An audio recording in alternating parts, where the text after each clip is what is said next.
Hello, everybody. Today I am here with yet another episode of Academic Pod, and for today we have a very own guest, and he is Michael Scott Long, and he is a journalist based in US. He did his PhD, and then he moved to full-time science writing and science journalism. Welcome, Michael. It's so good to have you for us today. Okay, well, I appreciate being on here. Thank you. Michael, how would you like to introduce yourself? How would I what? How would you like to introduce yourself? Uh, just that I'm a science writer for any audience, and just been a really fun journey. I didn't this is not when I was getting my PhD. This is not at all what I was expecting to do, but it's been a really good path, I think. So, Michael, I would like to know that how was it growing up? How were you as a child? How was I a child? A nerd. I suppose anyone who gets a PhD in science was a nerd as a kid. Uh, uh, I also love animals. I've always loved animals for a long time, and I've loved to read and write, and so I guess it's fitting that I'm doing this as a career. For a long time I didn't think that I could combine writing and science. I didn't think that those would really be like a compatible career paths, but it is. So that's been a good thing. Were you a kind of an introvert person or a person who was generally going outdoors and bubbly and social? Or would you a kind of person who stayed indoors and were very introvert? I really like being outdoors. I am not social at all, really. I'm pretty much very introverted. I've taken personality tests, and the introversion is maximum, and the extroversion is minimum. So that's pretty I guess that's typical of a lot of scientists, though. They're kind of inward looking. Okay. And which part of US did you grow up in, and how was the outside and everything? It was I've had the good fortune of living in plenty of very scenic places that are fun to walk around in and explore and ride my bike around in. As a kid, I guess I spent most of my time in North Carolina and Arizona, and since then I've basically been all over the U.S. But I've been outside the U.S. a little bit, but not very much. Went to Germany for a few weeks for an extended job interview, and been to Mexico a little bit. Mostly just all over the U.S. Okay. I would like to ask you that it was a natural choice that you wanted to do science research, or how did you get into this whole path of science research after your school, or even your decision to take up science in high school and maybe specializing in high school? Was it a natural, or it was some consequences? And how did you make this decision? For a long time, I think I didn't know whether I wanted to be an architect or a veterinarian. And I was debating that for a long time. Eventually decided on veterinarian, but at a university, sorry, I just at university, I very quickly discovered that you need a lot of discipline to be a veterinarian, to get good grades, and I don't have that discipline. As a backup plan, figuring that I probably wasn't going to get into veterinary school anyway, I wanted to have some way to distinguish myself, so I became a chemistry major, and that ended up being science research ended up being a much better fit than veterinary or medical school or any kind of professional school like that. I think the process of discovering things that are new and focusing on things for years at a time, that just comes naturally to me and is really exciting. And I think that's a better fit. So after that, where did you move for your PhD, and how did you choose your boss or your subject in doing your PhD? How did I choose my PhD? Yeah, how did you navigate through that and move to your PhD or get your boss or the graduate school? So that was a process. I originally a lot of my career is thinking I'm never going to do this at all, but I end up doing it anyway. In undergraduate chemistry, my least favorite subject was analytical chemistry. I just thought that was the most annoying, mind-numbing, boring subject ever. It's the one I got the best grades in, but I thought this is just I do not want to do this. I don't want to do anything but that. And I want to do organic synthesis in graduate school. And so, of course, I ended up getting a PhD in analytical chemistry. It was a lot more interesting than I thought. I used to think that analytical chemistry was just making solutions in beakers and titrations and stuff, and I still don't like that. But it's obviously a lot more diverse than that. It spans a lot of disciplines, including it can span like a biological disciplines. That's really what I enjoy. And so I just happened to find a research group that was doing something that I didn't know I didn't know that this project was going on at all. Basically making primitive synthetic cells. And I just thought this is the coolest project ever, and it was, and ended up doing that instead of. I think that's a lot more interesting than I think a natural product synthesis, which I originally wanted to do. I'm not trying to disparage natural product synthesis, but it was a great fit. Tell everyone, how was your PhD journey? Was it like a difficult one, or is it smooth sailing? How was it? How would you describe your PhD journey? I think that people who aren't scientists think you're discovering the cure for cancer every day, and you're not. It can actually be on a day-to-day level. This can be extremely tedious, just watching solutions drip into a vial and watching little cells slowly move along the screen, or staring at a screen for hours at a time. Every few minutes, turn a knob, then another few minutes, turn a knob, another few minutes, turn a knob. That seems hell, but if you look at it from a broader perspective on how to piece together the story into a bigger picture, that's what really excited me. So you have to be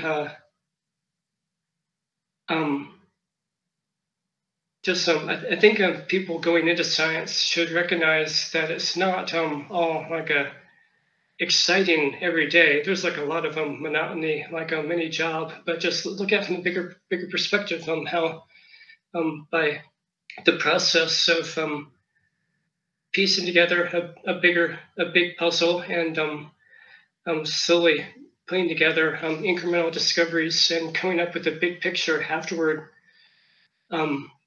That's really what's exciting. Did I answer your question there? Yes, you got my question right. I also want to know, how did you balance yourself? Like, you were always in the lab working like 18 hours, 12 hours, or you have managed or had a good personal life balance? Maybe I shouldn't speak about my manager, but I think I worked typically 50 hours a week. I didn't work I didn't usually work something insane like 80 hours, or sometimes I would work like a 12 to 14 hour days for a few weeks in a row. But that would be when there's like a grant coming up or something. When I knew my advisor would need could use data from me. But usually it'd be 50 hours, and if you're semi-focused like I was, you can do a lot within those 50 hours. Um, And did I, you I have wish any I'd other had more hobbies? balance. Sorry, what? Did you have any other hobbies, or did you do anything to keep yourself like outside, like the research and the academia work? No, not really, and I wish I did. I was involved with some, for example, a graduate student unionization effort at my at Penn State at my grad school, which ultimately, in one sense, was not successful because there weren't enough votes for the union, but it nevertheless convinced the administration to give uh, uh, benefits that they hadn't before, that I don't think they would have if they hadn't have had the threat of had a union forming. So partial success, but kind of. I wish I had taken a. I wish I had had more of a life actually, but I really didn't. I did. I took like some one summer. I took a community art class, which is really cool. Um, Everyone else was vastly better than me, which is humbling, but it was interesting. So, Michael, after you finished your PhD, it was an immediate decision to do a postdoc, or did you thought about other options to see other things? Because chemistry in this field has a lot of pharmaceutical companies, they're in a lot of demand. Did you try looking for industry or some other roles, or you were just like, sure, I'm going for a postdoc? I just thought a standard postdoc was. I was still convinced at that point that I wanted to be like a research focused professor, but um, discovered after it was confirmed after my by the end of my postdoc that I really do enjoy science research, but navigating the politics of academia is not something I'm good at. Uh, that was partially attributable to me sometimes, but there's a lot of difficult personalities to navigate that it just is fundamentally different from like a private company, it seems, and I just don't navigate it very well. Yes, I totally understand you that it is difficult navigating. It's just not about the research. There's so much more in the findings that happens in academia, and it can be very difficult to handle. So, after during your postdoc, was it generally the fact that I would say that you not having those high impact factor papers, or it was just a gradual understanding in yourself that okay, this is end of bench or academia for me? Like I know a lot of people, they're in their fourth, fifth year of postdoc, but they don't know what they are. Like where should I be in academia, or should I move to industry, or should I look for alternative career? So in that case, was it like was it which factor made you a major role in opting out of academia or moving out of academia? Um, well, knowing that I didn't think that I would succeed in that career if I tried, I figured so what else can I do with this? And I thought I've always enjoyed reading and writing. Let's try being a science writer, a science journalist, and specifically like uh, my initial plan was to be a science journalist, like a science columnist in a newspaper or something. And I arrogantly thought that that because I had a lot of science knowledge, that I would be able to find research articles that were not discussed in the news, and that no one would ever scoop me, and that people would want to read what I would like to write about. It was painful to discover that the nuances of getting people to care what you write about. I did not get a job as a journalist right away, like I thought I would. Like I thought I would. It's obviously hard to get that kind of a job. I thought it was easy because I was arrogant, and no. And it took a while to figure out how to write, choose topics, and to write in a way that people are going to care about. So Michael, just I would because I like can to. explain something doesn't mean that anyone's going to want to read it. I mean, you know. Michael, I want to ask you. That's a very humble answer. I know I've talked to a lot of people, and it takes a lot of humility to come and say that because of the way we write our academic papers, or the way we are trained to write our academic papers, and to write science journalist articles or science writing articles, they are two different, very different. They're very different paradigms. They're Yeah, very they're different entirely, journals. yeah. Yeah, and the bend of mind to not write to from moving from one paradigm to another is, I think it's a lot. It takes a lot of training and practice. I would ask you, how did you acquire this training? Did you attend a course or did you read? How did you do? And Um, what would you recommend a person who is moving into science journalism? Some resources, or what is one kind of way you would recommend for them to navigate this path? well, I think you asked the two questions: what I did and what you should do. Um, what I did was try and fail initially, to see what works and what doesn't. My first science journalism was writing for a, um, the newsletter of a local Mensa group. They were looking for science articles, and hey, I want to write science articles. I could have a published clips from that. And some of those articles were better than others. So I'm learning what people want to read about, and how to write in a way that they're going to be engaged. Um, my To write professionally, I mostly, for journalism at least, I've started that with IDOMS, and a few months after I started, they asked me, "Hey, would you like to write press releases?" And I said, "Hell yeah, I like to write press releases." And they gave me some training, and that's been incredibly helpful.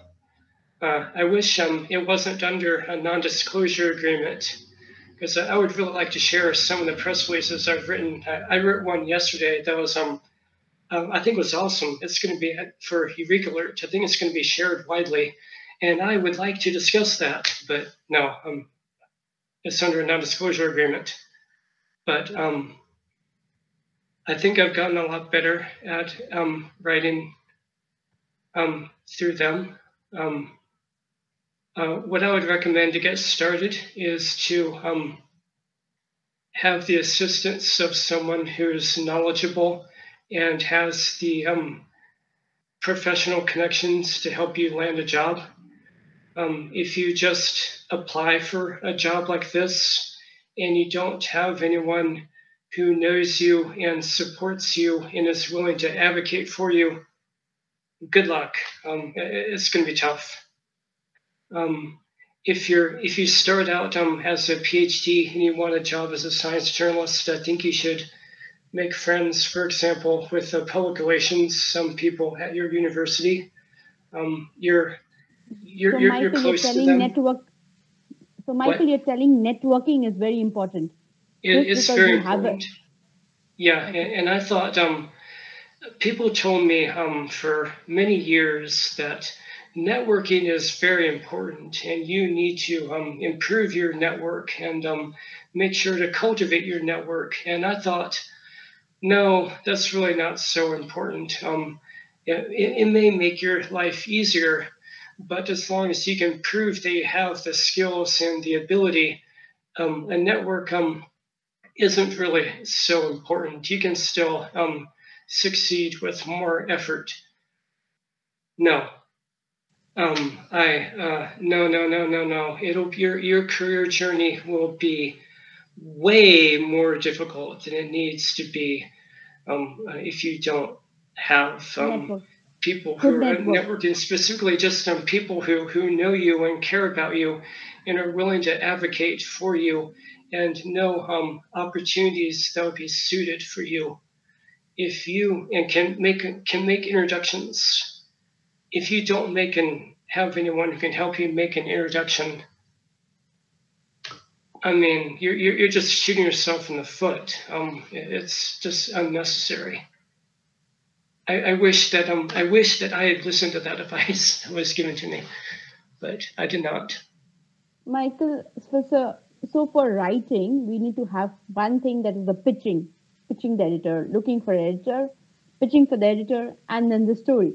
So I have read your article in Nature. Like, how tell us the story of how you pitched and how did you contact the editor first? How did you pitch and the story and the reviewing process? I would love to hear that. So how I so I read the career section of Science and Nature pretty routinely, and I thought, well, I'd like to contribute a story to that, and I just like looked up on the internet what an effective pitch is.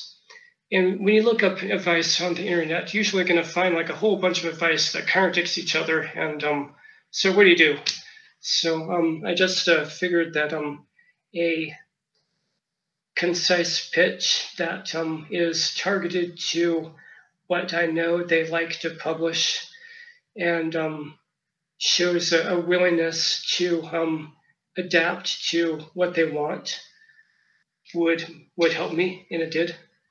I would have advised um, when you submit journalism like that, you're going to have an editor who wants to make your work better. Don't take it personally. This isn't poetry. They know what who their target audience is and how to make it better. As long as they didn't introduce any uh, content errors, just accept what they say. Don't argue or if it's not how you would have written, who cares? Just submit it. Your point is to get your journalism out there, and so I think they appreciate that, and it helped uh, their guidelines say that sometimes it takes some months to get some work of journalism accepted there, but it just took me like a few interactions over the course of a few weeks. It was just like a several interactions, and they accepted it because I just um, uh, by that point I understood what it means to be an editor, and I understand that they just want to make my life easier, and so they did. And the uh, it's not quite how what I wrote isn't quite how I would have written it, but I think overall it's better than it was, which is the point. So So you contacted the editors through looking at the science, nature's career section, and you got in touch with them through your some social media. I didn't did I contact them through social media. Okay. Is what you're asking? Again, No, I I didn't. so how did you get in touch with the editors, and how did you build that connection or network? How did I get in contact? Uh, there's like text at the bottom of most of these articles. Would you like Okay. to write a careers article? Contact this person. I thought, hey, Okay. and so they said, read these guidelines before you submit. And I read those guidelines. They're there for a reason, and they helped me. And the other question is, What do you think an ideal pitch should be? How should an ideal pitch be? Um, I think the two most important points is to one, be concise because they're busy people, and two, try to target to the that magazine's audience. If you don't do those two, they're not going to read it. It's not going to make an impact. They have lots of submissions to choose from. You should help make it stand out, and that's the best way to help it make it stand out, I think. So I'm not necessarily like an expert at pitching or something, but that I think that helped me. Michael, so I have talked to one journalist before and a few of them, and they told me that it's just about writing, practicing. There's no shortcuts to this. It's just about reading, writing, practicing. So it is just something. It's a kind of a skill set that you develop with time. So tell us how did you feel when when it got published? You were like, wow, I have a Nature publication, or was it like, okay, it's just another publication? Was I? Are you asking me how I felt about it? Yes, yes. I think so. The purpose really wasn't to have a publication in Nature per se, and so the purpose was mostly to share the story. Really, I wanted to. Uh, I had a really awesome teaching experience and a lesson that the students taught me, and I wanted to share that lesson in in in the most appropriate format that I could think of, really. So And and talking about teaching, can you tell us about your teaching experience? How did you land up into this teaching experience, and how was it? yeah, so this is another interesting story. Another thing that I thought that I would never do. I thought that this is teaching is the last thing that I would ever want to do because I thought it would be very restrictive and not intellectually stimulating. You're basically doing the same thing over and over and over. Who wants to do that? Um, but that was a very uninformed opinion. Um, Actually, how I first landed this was uh, I wanted to be a science journalist, and that wasn't working. And my bank account was getting very, very low. I need to do something, otherwise, I'm going to be working at McDonald's or something, and I don't want to do that. I didn't get a PhD to work at McDonald's. I got a PhD, so I didn't have to work at McDonald's. So um, uh, a chance networking opportunity. My undergraduate advisor said, "Hey, this university is looking for a professor, for a teaching professor. Would you like this job?" And so I thought, okay, yeah, I need something. Um, uh, and it ended up being way more interesting than I realized. So this it if you want to make teaching intellectually interesting, you can by uh, if you have curious students who want to learn, if you're teaching a subject that students are afraid of, and you go in there with the mindset, okay, I don't want them to be afraid of the subject. I want them to be interested and use that toward whatever they're studying. And if you think about it from the perspective of um, how can I do this most effectively, I think that's actually pretty difficult and hard and interesting. I was very surprised by how awesome this was. Um, the university didn't want me after the first year, which is fine. And so this was I think it was mostly intended to be temporary anyway. The university needed someone, and so it didn't really matter who it was, I think. And so that's probably that's part of why it didn't last more than a year. And so from then, I for a while I bounced back and forth between writing, editing, and teaching, and they've just been worthwhile experiences, and I'm glad that I gave teaching a chance. I think my best professional experiences have been from teaching, not necessarily the so-called best students. I mean, it's always awesome to have a class with students who are going to get an A on everything, and which that's pretty easy. That's not necessarily interesting, you know. They can take care of themselves regardless of how well I do.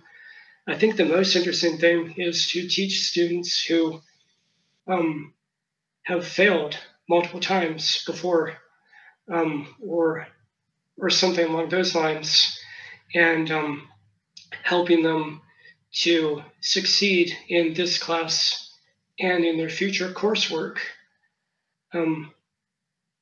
I'm thinking particularly of a student who took a general chemistry, failed it the first time, got she got like a D plus the first time, an F the second time, a D plus the third time, and got A's and B's starting with me, and not just with me, but with other professors in chemistry that she took. Just helping, I think helping her figure out how to figure out hard problems on her own, and to help the students take an abstract topic like this and to make it interesting and relatable. I'm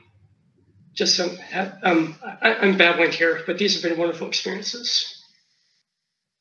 I totally agree to you. It's very gratifying to see a weak child improve. I think teaching is not about the good student. It's so easy to do with them. It's about a person who doesn't lack interest and to develop them, to see them developing interest for the subject. It is extremely like you feel really nice, you feel gratifying job. I would like to ask you one thing. See, we all agree to the fact that science freelance journalism is not like it doesn't. Uh, it's not a financially well profession. Like you don't get really well paid. At least I can stay in India, and you talking to you, I can understand it's the same in US.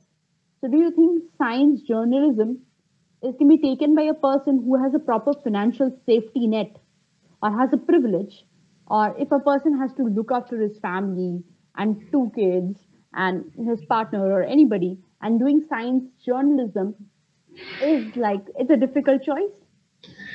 I think science and journalism in particular, I think you should have a financial safety net. I think if that's your only source of income, good luck. It's going to be very difficult. You're going to have a good professional network to help you get well-paying jobs. You certainly can make a good income as a scientific writer and editor. That's also difficult to get into. There's a lot of exploitive companies that I don't need to name, but they're out there. You can look it up on the internet. You'll find out who they are. I think if you're looking for a dependable income as a freelance writer or editor, I think your best bet is to be a grant writer. There's never going to be there's always going to be demand for a good writer who can help you get more money. I think that would be the best option, but again, I think that's very difficult to. No one wants to hire a new grant writer. They all want someone who has some provable experience, which is especially difficult because that's usually done under a non-disclosure agreement. I can't show you my work samples. I've written I've edited grants for the for NIH multi-investigator, multi-institutional grants. I've written for not written but edited NIH shared facilities grants. I've helped people get NSF career awards, but I can't share these samples. I'm not allowed to, which makes it very difficult to convince people that I can't do this. I'm not going to violate my non-disclosure agreement by telling you, by sharing you the work I've done. I can't do that. I understand that. That's the dilemma that, you are in one work and you constantly need to show it in your resume or your sample that I've written this for the other customer or other client to believe in you. And due to these problems, you just can't show them. I would like to ask you, Michael, what about these big giant media houses like the New York Times or the Guardian or something like this? These are big giant, like these kind of media house. Do they hire full-time science journalists? Do you know anything about them? Would they hire a first-time science journalist? I doubt it. I mean, are a full-scale science journalist? Do they hire? I didn't understand your question. I mean to say, like with the giants like the New York Times, Guardian, BBC, do they hire like a full-time science journalist? Do they hire a full-time science journalist? Yes. I don't know. I don't know whether they hire people full-time or whether it's largely on a contract basis. I have no idea. I suppose I'd like to know. I would like to write for outlets like that, but I really don't have many samples that they care about that they're gonna that I can share. I did write a press release that was shared by the website of US ABC News, which is really awesome, but non-disclosure agreement. So I don't have much in the way that I can show them that they're going to care about. I don't have any articles like in the New York Times or the Guardian or something similar that they're going to read that and say, hey, this person, we would want to hire this person. I just don't have that provable experience. Okay. And do you think that you not having a degree, a so-called degree in journalism, is also a hindrance to you when you move and navigate through this the kind of science journalism jobs? I think it is. I think they want someone who has a journalism or a communications degree. I think there's an idea that if you have a PhD, you can't write well. If you have a PhD in science, you can't write well for like a general audience, and you can't speak to in a way that a general audience is going to care about. And that is true usually. Unfortunately, that's a reasonable assumption. And I think to overcome that, you would need a degree in journalism and clips, which I generally don't have. Which is also expensive. In US, it's expensive. It's also very. I considered going back to school to get a journalism degree. I was spoiled because in graduate school in chemistry, you're given a stipend. You're at least if in the U.S. if you're a U.S. student, your tuition is totally waived and you're given a stipend. You don't have any debts afterward. For grad school in communications, no, that's quite expensive. And at that time, I really didn't have the money, and I didn't want to go back to school, and also be in debt. And also be in debt. I don't think so. It just didn't seem to be the right path, and investigating the requirements for these journalism programs, they wanted you to have like a major in English or communications. And I would read, do you need a degree in English? And the frequently asked questions would usually say, no, you don't need a degree in English, but you nearly everyone who applies does, and you need to prove that you're a good writer. And I don't, for the most part, I don't think they were looking for people with a science background. There was a program, I think in San Diego, that was years ago. They required you to have at least a master's degree in science before you applied to this program. And I thought this would be great for me. These are people who require you to have like a science knowledge to get in this program. I think that would be an asset. But it was so expensive, and they require you to have I think 85th percentile on the verbal section of the GRE, and I didn't have that. I didn't want to go back to study for that, and so I said, yeah, whatever. And that program no longer requires you to have a degree in science, and so it's really no longer a fit for me anyway. So, I mean, at this point, I'm not going back to school. I've had enough school. Michael, I would like to ask you, do you go through this writer's block that you know it in your head and you just can't write?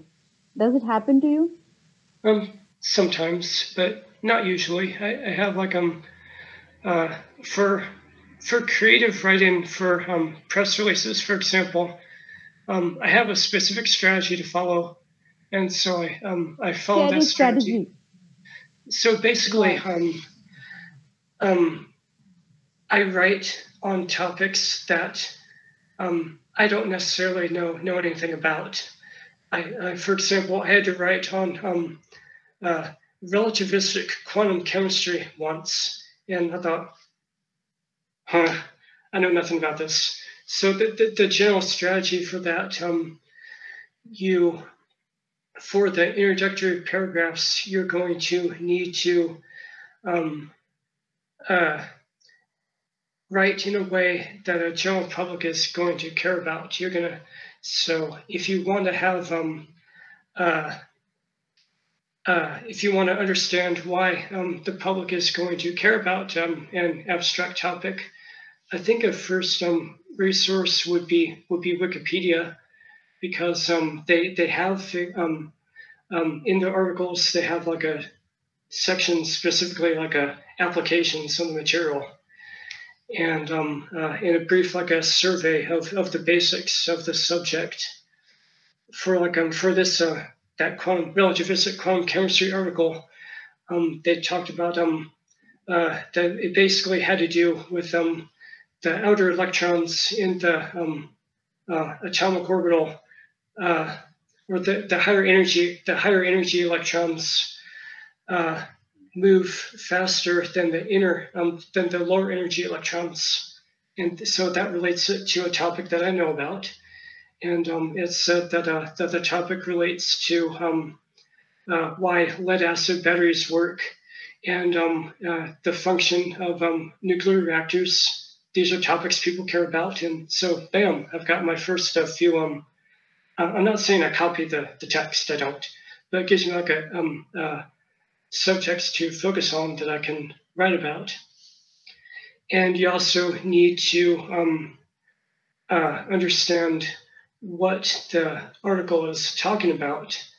And so these articles are usually very jumbled and are written on a very high level, and you need to understand it, even though you just have a general science knowledge.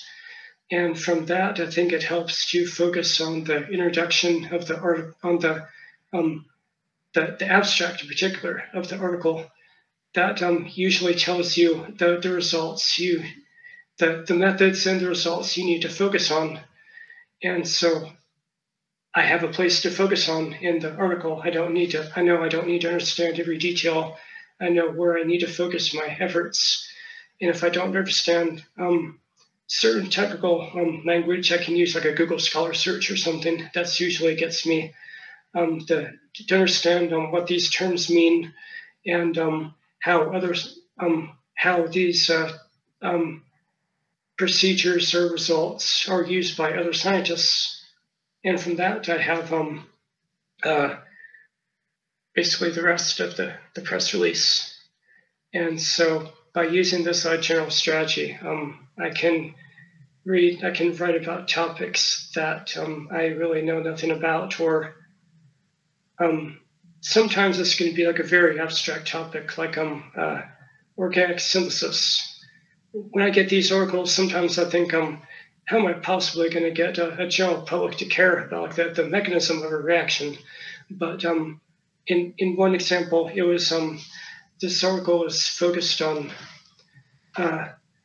replacing the rare metals, the rare expensive metals that are used in the synthesis.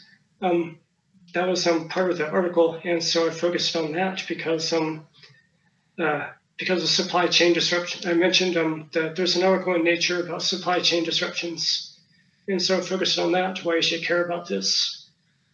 Just make sure that I don't get bogged down too much on the details, because one, they're really not important, and two, no one's going to care about them, honestly. Michael, do you read a lot? Are you are you a voracious reader? I read a lot of science articles just for fun, which I think makes me a certified nerd. I like reading the journal Biological Chemistry, especially. The Nature journal paper, the journal papers? Research papers, generally not Science or Nature, because I generally don't find things that are really all that interesting in Science or Nature. I do. If you read about an article in Nature on, for example, a new dinosaur discovery, I understand, that's cool, but I don't understand the technical details of that. I'm just going to get lost. The journals I most like would be Journal of Biological Chemistry, mostly because it's I like the subject and it's free. I don't have access to most journals anymore, but I do like reading Angewandte Chemie and Journal of the American Chemical Society and Biophysical Journal. I'm a peer reviewer for certain Elsevier journals, and because of that, I have access to their journals, which is cool. So if anyone from Elsevier is reading this, is listening to this, please ask me to be a peer reviewer, because I want to continue my free access to your journals. Hint, hint. So, but I read them. I'm sorry to intrude. I'm saying it happens to me is like, suppose I start writing an article. So I write one today, and next day morning when I'm reading, I'm like, what did I write? Again, I go and hammer the sentence, and I again change grammatically the construction. I look for vocabulary, and it's a continuous, it's an improvement process. And even today, when I read my past article, I am probably my harsh critic. The most harsh critic is me, myself. I'm like, what did I write 5 years back? Or even yesterday also, if I write something, today I'm like, this doesn't make sense. Is it a common thing, or it only happens to me? No, that's very common. I think there's a few bits of advice I would say. That one, it's probably never going to be perfect. There probably is no such thing as perfect. Just relax. It's good enough as is, and so it's not going to be. This isn't a poetry that people are going to be reading maybe centuries down the road. You need to communicate your message, and you need to do it well. But it's okay if it's not perfect. I don't think your readers know that it's perfect, and they're not going to care anyway. They just want to read about your about what you've done. So So just so it's don't beat yourself up because it's not perfect. That really just doesn't matter. So it's never going to be done if you try to focus on it being perfect. And I think the second thing is that if you're looking for the mechanics of writing, there's really only a few things you need to focus on. It doesn't need to be grammatically perfect. If you don't know what's grammatically incorrect by the sentence, um, uh, if you don't know what's grammatically incorrect by the sentence, there's only a few things you need to focus on. No one else knows what's grammatically incorrect about that sentence either. So don't worry about it. There's really only a few grammatical rules you need to know, and only a few science words that will get you rejected. And if you know those, I can share with you if you'd like what those are. You're fine. I mean, coming from India, we have such a bad British colonial hangover that being in school, and which was also a convent educated, a British school type, I had an upbringing. I tend out to become a grammar Nazi. Like every time I see a grammar error, I feel like pulling Yeah, my hair and saying, "Ah, what is this?" It's like irritates me. Sometime in the yeah, middle of conversation, I edit. I can't stop myself. I correct people. Same happens with my write up. Like I constantly is like grammar checking in my head. Like, okay, what is the pronunciation? What is my structure? How is oh yeah. I think that takes a toll on me sometimes. But I also want to say with me, this is that my relationship with an editor really matters. If the editor is a friendly, nice person who is Oh yeah. warm and is, yeah, I feel writing is more smooth. But if you meet a obnoxious, a very snob editor, you somehow feel like you don't want to give your best. It blocks me. So, how do you think you build your relationship with editors? Um, so I've read some good peer review feedback, and I've read some terrible peer review feedback. Like one article, uh, I edited this guy's article, and I did a really good job, and it was really good science. And I saw the peer review feedback. This is an unusual experience, but uh, he had or he or she, I don't know, um, got 8 peer reviewers. One, you don't need 8 peer reviewers. You're not going to get even 2 scientists to agree on anything. How useless is that? But okay, so move on from that. 7 of the reviewers were very positive about this. 2 of them were very, very positive. They said it was excellent. This is very supportive. But there's one peer reviewer who just said in one grammatically incorrect sentence that the writing is trash and the science is garbage or something like that. And the guy's article was rejected. Really, really, off of one sentence rejection. This kind of thing. If I was a professor, this would get me really upset. That's also part of the reason why I don't think I wouldn't be very good at that. That would drive me insane. But I think I when you have if you have a supportive editor who cares and is focused on getting your work out there, that can make such a huge difference. I'll tell you something. Like, there is power hegemony everywhere. Like in an academic setup, we have the PI, the professor, who has a lot of power. Mm. Similarly, in the journalistic world, the editor thinks I'm very powerful. They have this idea in their head. So I remember I did an investigative piece for an article. I did the entire investigative piece, and investigation can take really toll on yourself. Like it's really hard and long process. So writing. and investigation and reporting, they are completely different things. You can be Mm. very good in reporting and investigating, but not very good in writing. But Yeah. again, you can be good in writing and you cannot be very good in like sourcing or reporting, which are two different things. And Yeah. I met this really famous Indian editor who just was plain like rude. I mean, you can be critical. You can be definitely critical about the work and give me updates and say something. But they're like you just mentioned, just write like this is trash or this is garbage.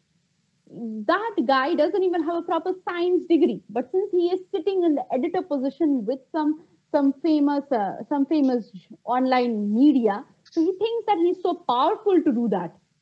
So That's unfortunate. yeah, that's why the editors feel that they are more in power. So working with a good editor can really be helpful. And Yeah, I I would think like, yeah, sorry. yeah, you go ahead. I had nothing. I'm just saying I agree. It's unfortunate when people abuse their power.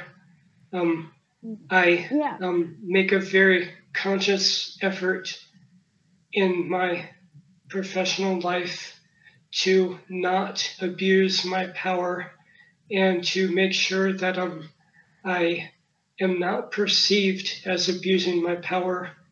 I haven't always succeeded, but I do make that effort because I know what it's like to be I know what it's like to be abused. I know what it's like to be unprofessionally criticized and to be held back.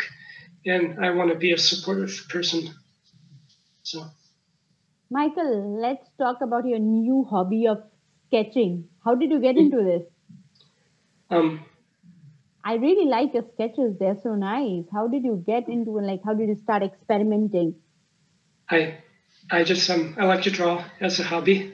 Um, I think uh, there was a time in my undergrad education where I was just really sick of all the science and math. I was taken. I was sick of beating my head against the wall trying to figure out hard problems, and I was considering switching to my major to like art would be one of the things I was considering, but I didn't think that I could make a career out of that. And I am happy that I stuck with it.